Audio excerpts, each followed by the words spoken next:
আহা, কি দেখিলাম, জন্ম জন্মান্তরেও ভুলিব না।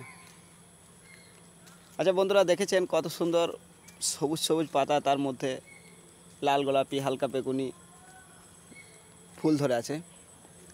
এইগুলো রাস্তার পাশে গজে ওঠা একবারে মান সম্মান না পাওয়া গাছ বলতে পারে। আচ্ছা, এই যে গাছগুলো রয়েছে, এই যে সবুজ পাতা, সুন্দর সুন্দর সুন্দর ফুল হয়েছে, রং বেরঙের ফুল হয়েছে, এগুলো কেন হয়েছে? এই যে সবুজ পাতা রয়েছে, সবুজ পাতায় রয়েছে ক্লোরোফিল, এটা একটা রঞ্জক পদার্থ। এর মধ্যে ক্লোরোপ্লাস্ট থাকে।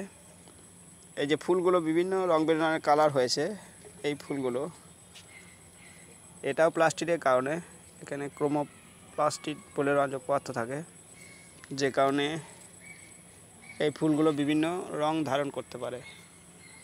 আরও এক ধরনের প্লাস্টিক পাওয়া যায়, যেটা লিউকোপ্লাস্টিক। এটা সাধারণত উদ্ভিদের খাদ্য সঞ্চয় সাহায্য করে। তো দেখুন কত সুন্দর ফুল। ধন্যবাদ বন্ধুরা।